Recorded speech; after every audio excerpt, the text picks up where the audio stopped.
Thank you for joining me today. It's Brian Gubernick, and welcome to the No Days Off podcast, where we believe that every single day brings a new opportunity to get better.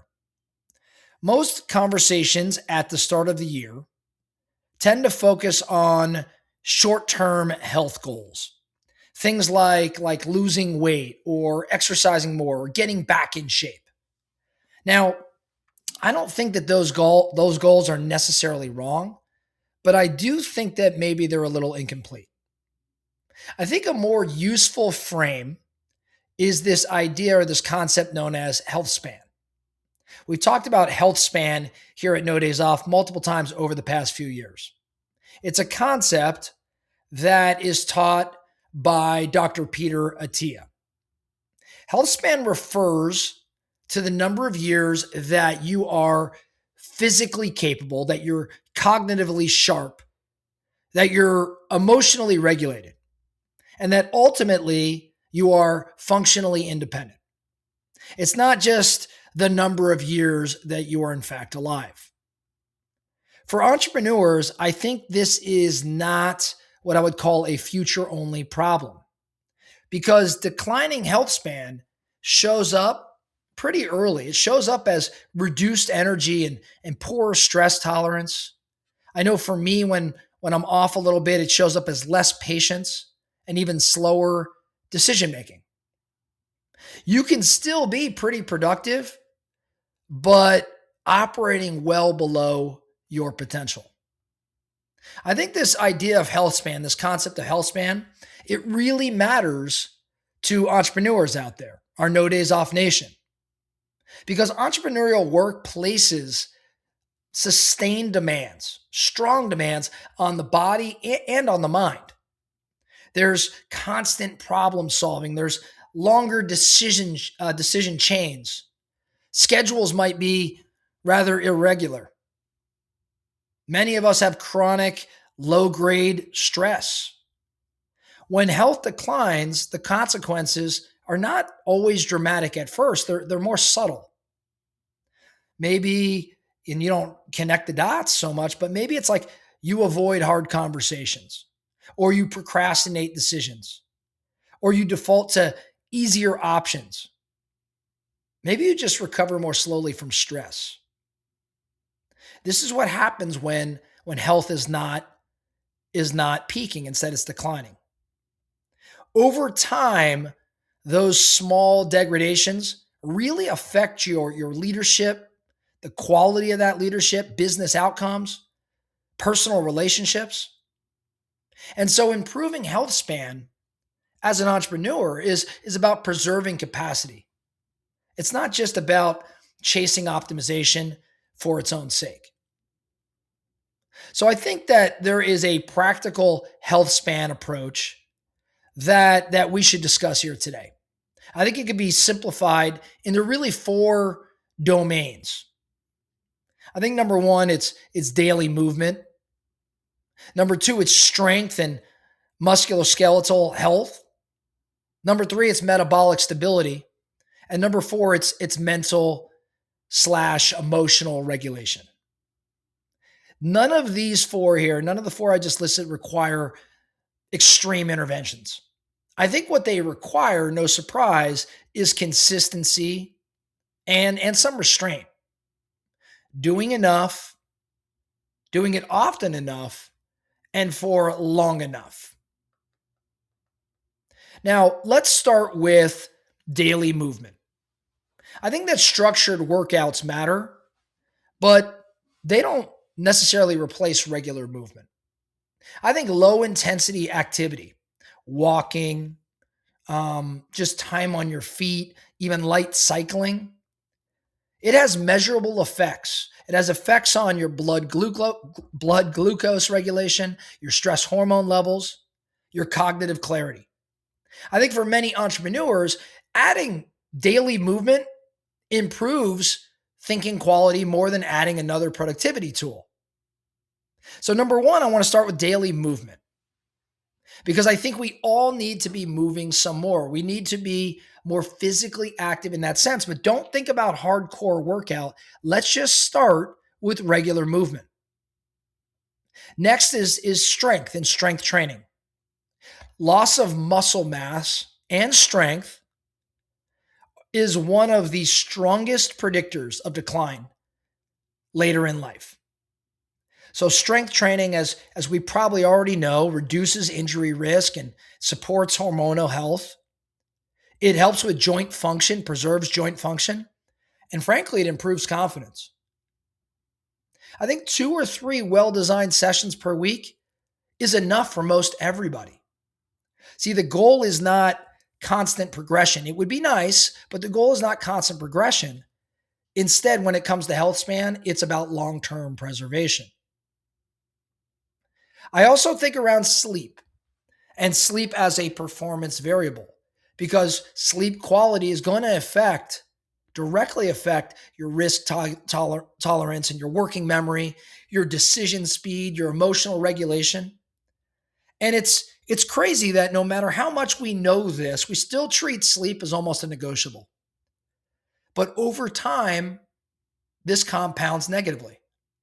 So improving sleep, in my opinion, is less about supplements and more about boundaries, especially boundaries around evening inputs and, of course, screen exposure, your phone or the TV, and alcohol. I think that mental health span is not about eliminating stress. I think it's about maintaining the ability to respond rather than react. Entrepreneurs benefit from short, predictable, quiet periods. We need more thinking time. We need more quiet in our lives. Entrepreneurs benefit from reduced information intake, especially during these high decision windows. See, these practices, in my opinion, slowing down, having more thinking time, reducing the information, they don't make you less driven. They make you more stable and make you more deliberate. Now, if you need to make changes, I don't believe it's a complete overhaul. I believe instead that you change through momentum. Most people fail to improve their health because they attempt these large, abrupt changes. And it's almost impossible to live up to some of these goals. A better approach is to create momentum through small, repeatable actions that reduce friction. Health span begins to improve when the default choice becomes the healthier one, not when the discipline is constantly required. I think that, and I've told this story before, but I'm going to tell it here again. Years and years ago, when I owned a CrossFit gym of all things, people would come in the gym and they'd work out and they'd work out pretty hard. And a lot of people wouldn't have the progress or make the progress that they desire. And it was almost always not because of the work that they were doing in the gym, but it was because of the food that they were consuming. And soon they'd realize, okay, I've got to have a different diet. And they'd say, okay, how do I change my diet? What's the overhaul need to look like? And my partner in the gym used to say to everybody, he used to say, here's what I want you to do. I want you to eat broccoli. And they'd say, Derek, what are you talking about? Eat broccoli. He said, I just want you to start by eating broccoli. What I want you to do tonight is look at your plate and what would normally be there, on that plate at night at dinner that is unhealthy, like the fries or the cheese or the mashed potatoes, whatever it may be. I want you to swap that out for broccoli. And I want you to do that every night for the next week. After the week, come back and talk to me. And so people would literally swap out, that bad portion on the plate for something like broccoli or another green. And then they'd come back after a week and say, hey, I don't see any physical change. Of course, I didn't see any physical change yet. And he would say, okay, now you're ready to introduce something else to your plate. Swap out the next unhealthy thing for the next better option. Now, I'll end the story there. There's more detail, but you get the point. The idea here was not to attempt some large, abrupt change, but to create a small, repeatable action that reduces friction. And adding one thing at a time to a plate each week, after a month, you've completely overhauled your dinner and now you move to your lunch or your breakfast. It was just chipping away for sake of building or improving health span. So here's what I want you thinking about over the next couple of weeks if this is you. I want to challenge you. Number one, I want you to go for a morning walk.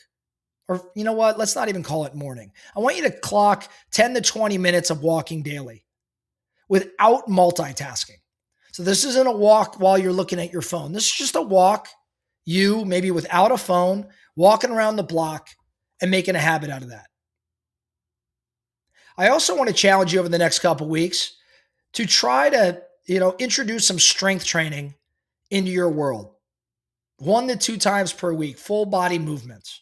Don't worry about the trainer. Don't hire that person just yet. Go on YouTube. I don't care what you do. This isn't so much about, doing the perfect workout. It's about creating a routine. Next thing I want to challenge you to do over the next couple of weeks is try to set a consistent sleep cutoff time, like a bedtime, and protect it. So maybe it's 9 p.m., 10 p.m. I don't care if it's midnight.